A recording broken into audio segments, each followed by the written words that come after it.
ನಮಸ್ಕಾರ ವೀಕ್ಷಕರೇ, ನಟ ಪುನೀತ್ ರಾಜ್ಕುಮಾರ್ ಅವರನ್ನ ಕಳೆದುಕೊಂಡಿದ್ದೇವೆ. ಪುನೀತ್ ರಾಜ್ಕುಮಾರ್ ಮತ್ತು ಅಶ್ವಿನಿ ಅವರ ಲವ್ ಸ್ಟೋರಿಗೆ ಸಂಬಂಧಪಟ್ಟ ಕೆಲವೊಂದು ವಿಷಯಗಳನ್ನ ತಿಳ್ಕೊಳ್ಳೋಣ. ಪುನೀತ್ ರಾಜ್ಕುಮಾರ್ ಅವರ ಅಗಲಿಕೆ ಸಂಬಂಧಪಟ್ಟ ಹಾಗೆ ನಮಗೂ ಕೂಡ ಮರೆಯೋದಕ್ಕೆ ಸಾಧ್ಯ ಆಗಿಲ್ಲ.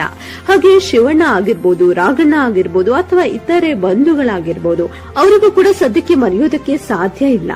ಆದ್ರೆ ಇದು ನೇರವಾದಂತಹ ತೀವ್ರವಾದ ಪರಿಣಾಮವನ್ನ ಬೀರೋದು ಅವರ ಪತ್ನಿ ಆಗಿರುವಂತಹ ಅಶ್ವಿನಿ ಅವರಿಗೆ. ತನ್ನ ಜೀವನದಲ್ಲಿ ಎಲ್ಲವೂ ಕೂಡ ಆಗಿದ್ದಂತಹ ಗಂಡನನ್ನೇ ಕಳೆದುಕೊಂಡಿದ್ದಾರೆ. ಮತ್ತೊಂದು ಕಡೆಯಿಂದ ಅವರ ಮಕ್ಕಳಿಗೂ ಕೂಡ ಇದು ನೇರವಾಗಿ ಪರಿಣಾಮ ಬೀರುತ್ತೆ. ಇನ್ನು ಅಶ್ವಿನಿ ಅವರು ಪುನೀತ್ ರಾಜ್ಕುಮಾರ್ ಅವರಿಗೆ ಎಲ್ಲಾ ರೀತಿಯಲ್ಲೂ ಕೂಡ ಬೆನ್ನೆಲುಬಾಗಿ ನಿಂತಿದ್ರು. ಇತ್ತೀಚೆಗೆ PRK ಪ್ರೊಡಕ್ಷನ್ ಮೂಲಕ ಅವರು ನಿರ್ಮಾಪಕಿಯಾಗಿ ಕೂಡ ಕಾಣಿಸಿಕೊಂಡಿದ್ರು. ಆದ್ರೆ ಯಾವುದೇ ಟಿವಿ ಚಾನೆಲ್ಗಳಲ್ಲೂ ಕೂಡ ಅವರು ಕಾಣಿಸಿಕೊಳ್ಳೋದಿಲ್ಲ. ಮತ್ತೆ ಅವರು ಹೇಳಿದ್ರು, ನನ್ಗೆಲ್ಲೂ ಕೂಡ ಕಾಣಿಸ್ಕೊಳ್ಳೋಕೆ ಇಷ್ಟ ಇಲ್ಲ. ಕೆಲವು ಸಂದರ್ಭದಲ್ಲಿ ಒಮ್ಮೆ ಯಾವುದೋ ಒಂದು ವಿಚಾರದಲ್ಲಿ ಬರ್ತ್ಡೇಗೆ ಮಾತ್ರ ವಿಶ್ ಮಾಡಿದ್ದು, ವೀಕೆಂಡ್ ವಿತ್ ರಮೇಶ್ ನಲ್ಲಿ ಫೋನ್ ಬಂದಿದ್ದು ಬಿಟ್ರೆ ಬೇರೆ ಎಲ್ಲೂ ಕೂಡ ಅಶ್ವಿನಿ ಅವರು ಕಾಣಿಸ್ಕೊಂಡಿಲ್ಲ. ಒಂದು ರೀತಿಯಲ್ಲಿ ಪರದೆ ಹಿಂದೆ ಎಲ್ಲಾ ಕೆಲಸವನ್ನ ಕೂಡ ಮಾಡ್ತಿದ್ರು. ಪುನೀತ್ ರಾಜ್ಕುಮಾರ್ ಅವರಿಗೆ ಎಲ್ಲಾ ರೀತಿಯಲ್ಲೂ ಕೂಡ ಬೆನ್ನೆಲುಬಾಗಿ ನಿಂತುಕೊಳ್ತಿದ್ರು.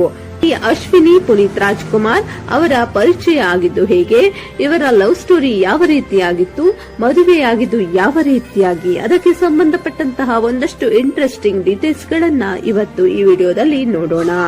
ಮೂಲತಃ ಅಶ್ವಿನಿ ಅವರು ಚಿಕ್ಕಮಗಳೂರು ಜಿಲ್ಲೆಯ ಮಲ್ಲಂದೂರು, ಚಿಕ್ಕಮಗಳೂರು ಜಿಲ್ಲೆಯ ಭಾಗಮನೆ ಅಂತ ಹೇಳಿ ಮಲ್ಲಂದೂರು ಅಂತ ಇದೆಯಲ್ಲ, ಸೊ ಮಲ್ಲಂದೂರು ಸಮೀಪದ ಭಾಗಮನೆಯವರು. ಅಶ್ವಿನಿ ಅವರ ತಂದೆ ರೇವಂತ್ ಅಂತ ಹೇಳಿ ಅವರು ಕೂಡ ಸ್ವಲ್ಪ ಮಟ್ಟಿಗೆ ಈ ಭಾಗದಲ್ಲಿ ಪ್ರಸಿದ್ಧಿ ಕೂಡ ಪಡ್ಕೊಂಡಿದ್ರು. ಹೇಗೆ ಅಶ್ವಿನಿ ಮತ್ತು ಪುನೀತ್ ರಾಜ್ಕುಮಾರ್ ಅವರ ಪರಿಚಯ ಆಗಿತ್ತು ಅದನ್ನ ನೋಡೋಣ. ಪುನೀತ್ ರಾಜ್ಕುಮಾರ್ ಆಗಿನ್ನೂ ಸಿನಿ ಇಂಡಸ್ಟ್ರಿಗೆ ಬಂದಿರಲಿಲ್ಲ, ಏನೂ ಆಗಿರ್ಲಿಲ್ಲ. ಪುನೀತ್ ರಾಜ್ಕುಮಾರ್ ಆಗ ಕೇವಲ ಒಂದಷ್ಟು ಬಿಸ್ನೆಸ್ ಗಳನ್ನ ಮಾಡ್ತಿದ್ರು. ಎಜುಕೇಶನ್ ಕೂಡ ಅವರು ಮನೆ ಪಾಠವನ್ನ ತೆಗೆದುಕೊಂಡಿದ್ರು. ಅದಾದ ನಂತರ ಬೇರೆ ಒಂದಷ್ಟು ಬಿಸ್ನೆಸ್ ಗಳನ್ನ ಅವರು ಮಾಡ್ತಾ ಇದ್ರು. ಸ್ವತಃ ಪುನೀತ್ ರಾಜ್ಕುಮಾರ್ ಅವರು ಹೇಳಿದ್ದಾರೆ, ನಾನು ಸಿನಿಮಾ ಇಂಡಸ್ಟ್ರಿಗೆ ಬರುವ ಆಸಕ್ತಿ ಇಲ್ಲ. ಬಾಲನಟನಾದ ನಂತರ ಅಂದ್ರೆ 13ನೇ ವರ್ಷಕ್ಕೆ ಕೊನೆಯ ಸಿನಿಮಾ ಅದು ಪರಶುರಾಮ ಸಿನಿಮಾ ಅದಾದ ನಂತರ ನಾನು ಮತ್ತೊಮ್ಮೆ ನಟ ಆಗ್ಬೇಕು ಅಂತ ಅನ್ಕೊಂಡಿಲ್ಲ. ನಾನು ಬೇರೊಂದು ಬಿಸ್ನೆಸ್ ಗಳನ್ನ ಮಾಡ್ಬೇಕು ಅಥವಾ ಸಿನಿಮಾ ಡಿಸ್ಟ್ರಿಬ್ಯೂಷನ್ ಅಂತ ಏನಾದ್ರೂ ಮಾಡ್ಬೇಕು ಅಂತ ಅನ್ಕೊಳ್ತಿದ್ದೆ. ಅನಂತರ ಯಾವುದೋ ಒಂದು ಸಂದರ್ಭದಲ್ಲಿ ನಾನು ಅಪ್ಪು ಸಿನಿಮಾ ಮೂಲಕ ಹೀರೋ ಅಂತ ಹೇಳ್ತಾರೆ. ಆಗ ಪುನೀತ್ ರಾಜ್ಕುಮಾರ್ ಏನು ಕೂಡ ಆಗಿರ್ಲಿಲ್ಲ. ಬಟ್ ಅವರ ತಾಯಿ ನಿರ್ಮಾಪಕಿಯಾದ ಕಾರಣಕ್ಕಾಗಿ ಅವರ ತಾಯಿ ಯಾವ್ಯಾವ ಸಿನಿಮಾಗಳನ್ನ ನಿರ್ಮಾಣ ಮಾಡ್ತಾರೆ, ಅದು ಕೂಡ ವಿಶೇಷವಾಗಿ ಶಿವಣ್ಣ ಆಗಿರ್ಬೋದು ಅಥವಾ ರಾಘಣ್ಣನಿಗೆ ಯಾವ ಸಿನಿಮಾಗಳ ನಿರ್ಮಾಣ ಮಾಡ್ತಾರೆ ಆ ಸಿನಿಮಾದ ಶೂಟಿಂಗ್ ಸೆಟ್ ನ ನೋಡ್ಕೊಂಡ್ ಬರೋದಕ್ಕೆ ಪುನೀತ್ ರಾಜ್ಕುಮಾರ್ ಹೋಗ್ತಾ ಇದ್ರು. ತುಂಬಾ ಅವರೇ ಕಾಳಜಿ ವಹಿಸಿ ಮುತುವರ್ಜಿ ವಹಿಸಿ ಯಾವ ರೀತಿ ಇರಬೇಕು, ಶೂಟಿಂಗ್ ಸೆಟ್ ಏನು ಎಂತ ಎಲ್ಲವನ್ನು ಕೂಡ ನೋಡ್ತಾ ಇದ್ರು. ಇದೇ ಸಂದರ್ಭದಲ್ಲಿ ಆಕಸ್ಮಿಕವಾಗಿ ಪುನೀತ್ ರಾಜ್ಕುಮಾರ್ ಅವರ ಫ್ರೆಂಡ್ ಒಬ್ರು ಅಶ್ವಿನಿ ಅವರನ್ನ ಪರಿಚಯ ಮಾಡಿಕೊಳ್ತಾರೆ. ಅಶ್ವಿನಿ ಮತ್ತು ಪುನೀತ್ ರಾಜ್ಕುಮಾರ್ ಅವರ ಕಾಮನ್ ಫ್ರೆಂಡ್ ಇವರು ಪರಿಚಯವನ್ನ ಮಾಡಿಕೊಟ್ಟಂತಹ ವ್ಯಕ್ತಿ. ಪರಿಚಯ ನಂತರ ಸಹಜವಾಗಿ ಸ್ನೇಹ ಶುರುವಾಗುತ್ತೆ. ಹೆಚ್ಚು ಕಡಿಮೆ 1996ರ ಸಂದರ್ಭದಲ್ಲಿ ಇಬ್ಬರು ಕೂಡ ಸಾಕಷ್ಟು ಒಟ್ಟಿಗೆ ಓಡಾಡ್ತಿರ್ತಾರೆ, ಖುಷಿಯಾಗಿ ಕಾಲ ಕಳೀತಾ ಇರ್ತಾರೆ. ಆಗ ಸಹಜವಾಗಿ ಆ ಸ್ನೇಹ ಪ್ರೀತಿಗೆ ತಿರುಗುತ್ತೆ.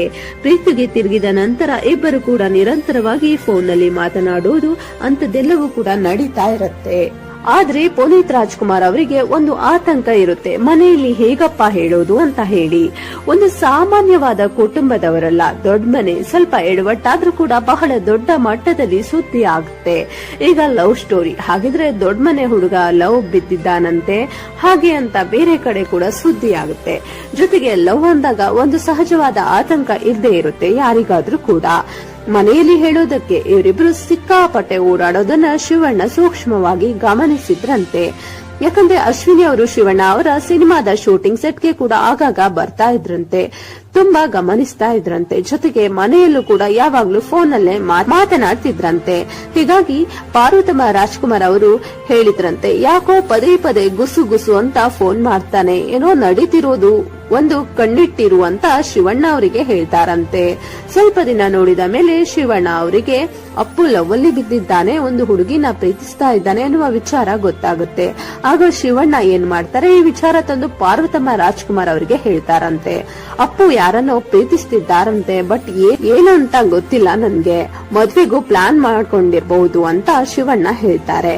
ಶಿವಣ್ಣ ಪಾರ್ವತಮ್ಮ ರಾಜ್ಕುಮಾರ್ ಹೇಳಿದಂತೆ ನನ್ಗೆ ಗೊತ್ತಿಲ್ಲಪ್ಪ, ನಿಮ್ಮ ತಂದೆಗೆ ಹೇಳಿ ಅಪ್ಪನಿಗೆ ಆಗ ಈ ಮಾತನ್ನ ಹೇಳ್ತಾರಂತೆ. ನಂತರ ಶಿವಣ್ಣ ಹೋಗಿ ಅಣ್ಣವರಾದ ರಾಜ್ಕುಮಾರ್ಗೆ ಹೇಳ್ತಾರಂತೆ, ಹೀಗೆ ಪುನೀತ್ ರಾಜ್ಕುಮಾರ್ ಒಂದು ಹುಡುಗಿಯನ್ನ ಪ್ರೀತಿಸ್ತಿದ್ದಾರೆ ಅಂತ.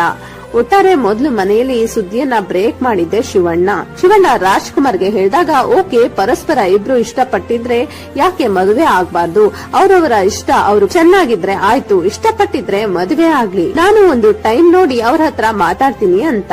ಆ ಮಾತನ್ನ ರಾಜ್ಕುಮಾರ್ ಅವರು ಹೇಳ್ತಾರಂತೆ. ನಿಮಗೆ ಹೇಗಪ್ಪ ಗೊತ್ತಾಯ್ತು ಅಂತ ಒಂದಷ್ಟು ಜನ ಕಮೆಂಟ್ ಮಾಡಬಹುದು. ಸ್ವತಃ ಪುನೀತ್ ರಾಜ್ಕುಮಾರ್ ಅವರು ವೀಕೆಂಡ್ ವಿತ್ ರಮೇಶ್ ಕಾರ್ಯಕ್ರಮದಲ್ಲಿ ಈ ಮಾತನ್ನ ಹೇಳ್ಕೊಂಡಿದ್ದಾರೆ. ಜೊತೆಗೆ ಇದಕ್ಕೆ ಸಂಬಂಧಪಟ್ಟಂತ ಕೆಲವೊಂದು ಆರ್ಟಿಕಲ್ಗಳಿವೆ. ಇಷ್ಟೆಲ್ಲ ಆದ ನಂತರ ಪುನೀತ್ ರಾಜ್ಕುಮಾರ್ ಅವರಿಗೆ ಗೊತ್ತಿರ್ಲಿಲ್ಲ ಮನೇಲಿ ಈ ವಿಚಾರ ಗೊತ್ತಿದೆ ಅಂತ ಹೇಳಿ. ಆದ್ರೆ ಪುನೀತ್ ರಾಜ್ಕುಮಾರ್ ಅವರಿಗೆ ಅಣ್ಣ ಹತ್ರ ಹೇಳೋದಕ್ಕೆ ಹೆಚ್ಚಿನ ಆತಂಕ ಇರಲಿಲ್ಲ. ಈ ಕಾರಣ ಅವರಿಗೆ ರಾಜ್ಕುಮಾರ್ ಜೊತೆಗೆ ಬಹಳ ಗಟ್ಟಿಯಾದ ಬಾಂಧವ್ಯ ಬಂದಿತ್ತು. ಯಾಕಂದ್ರೆ ಬಾಲ್ಯದಿಂದಲೂ ಕೂಡ ಅತಿ ಹೆಚ್ಚು ಅಣ್ಣವರ ಜೊತೆ ಇರ್ತಿದ್ರು. ಇದಷ್ಟು ಮಾತ್ರವಲ್ಲ, ಪುನೀತ್ ರಾಜ್ಕುಮಾರ್ ಅವರ ಒಟ್ಟಿಗೆ ತುಂಬಾ ಸಿನಿಮಾಗಳನ್ನ ಕೂಡ ಮಾಡಿದ್ರು. ಒಂದೊಳ್ಳೆ ಬಾಂಧವ್ಯ ಬಂದಿತ್ತು ಅವರಿಗೆ ಆತಂಕ ಇದ್ದಿದ್ದು ಅಮ್ಮನ ಹತ್ರ ಹೇಳೋದಕ್ಕೆ. ಅಮ್ಮ ತುಂಬಾ ಸ್ಟ್ರಿಕ್ಟ್ ಆಗಿ ಅವರನ್ನ ಬೆಳೆಸಿದ್ರು. ಹೀಗಾಗಿ ಅಮ್ಮನ ಹತ್ತಿರ ಹೇಳಿದಾಗ ಅಮ್ಮ ಹೇಗೆ ರಿಸೀವ್ ಮಾಡ್ತಾರೋ, ಮದುವೆಗೆ ಒಪ್ಪಿಗೆಯನ್ನ ಕೊಡ್ತಾರೋ ಇಲ್ವೋ ಎನ್ನುವ ಆತಂಕ ಪುನೀತ್ ರಾಜ್ಕುಮಾರ್ಗೆ ಅವರಿಗಿತ್ತು. ಹೀಗಾಗಿರ್ಬೇಕಾದ್ರೆ ಮನೇಲಿ ಒಂದಲ್ಲ ಒಂದಿನ ಹೇಳ್ಬೇಕಲ್ಲ, ಹೇಳದೆ ಎಷ್ಟು ದಿನ ಅಂತ ಮುಂದೂಡೋಕೆ ಸಾಧ್ಯ ಆಗುತ್ತೆ, ಅದು ಬೇರೆ ದೊಡ್ಡ ಮನೆ. ಈಗ ಒಂದು ದಿನ ಅಶ್ವಿನಿ ಅವರು ಫೋನ್ ಮಾಡಿದಾಗ ಫೋನ್ ತಗೊಂಡ್ ಹೋಗಿ ರಾಜ್ಕುಮಾರ್ ಅವರ ಕೈಗೆ ಕೊಟ್ಟಿದ್ದಾರಂತೆ. ನಾನು ಈ ಹುಡುಗಿನ ಇಷ್ಟಪಟ್ಟಿದ್ದೀನಪ್ಪ, ನಿಮಗೆ ವಿಶ್ ಮಾಡ್ಬೇಕಂತೆ ಅಂತ ಹೇಳಿ ಫೋನ್ ಅನ್ನ ಕೊಡ್ತಾರಂತೆ. ರಾಜ್ಕುಮಾರ್ ಅವರಿಗೆ ಮೊದಲೇ ಗೊತ್ತಿದ್ದ ಕಾರಣಕ್ಕಾಗಿ ಹೆಚ್ಚು ಗಲಿಬಿಲಿ ಆಗ್ಲಿಲ್ಲ ಅಥವಾ ಹೆಚ್ಚು ಸಂಕೋಚ ಕೂಡ ಆಗ್ಲಿಲ್ಲ. ತಕ್ಷಣ ಫೋನ್ ತಗೋತಾರೆ. ಅಶ್ವಿನಿ ಜೊತೆಗೆ ರಾಜ್ಕುಮಾರ್ ಅವರು ಕೂಡ ಬಹಳ ಪ್ರೀತಿಯಿಂದ ಮಾತನಾಡ್ತಾರೆ. ಗೊತ್ತಲ್ವಾ ರಾಜ್ಕುಮಾರ್ ಅವರು ಎಷ್ಟು ಪ್ರೀತಿಯಿಂದ ಮಾತನಾಡ್ತಾರೆ ಅಂತ ಹೇಳಿ ನೀವು ಕೂಡ ಊಹೆ ಮಾಡ್ಕೋಬಹುದು. ಈ ಸಂದರ್ಭದಲ್ಲಿ ಆಗ ಪುನೀತ್ ರಾಜ್ಕುಮಾರ್ ಒಂದ್ ರೀತಿ ನಿರಾಳ ಆಗಿ ಬಿಡ್ತಾರೆ. ಸ್ವಲ್ಪ ಮಟ್ಟಿಗೆ ರಿಲೀಫ್ ಆಗಿಬಿಡುತ್ತೆ. ಈ ಫೋನ್ ಎಲ್ಲ ಮಾತಾಡಿ ಆದ್ಮೇಲೆ ರಾಜ್ಕುಮಾರ್ ಅವರು ಪಾರ್ವತಮ್ಮ ರಾಜ್ಕುಮಾರ್ ಅವರಿಗೆ ಹೇಳ್ತಾರೆ.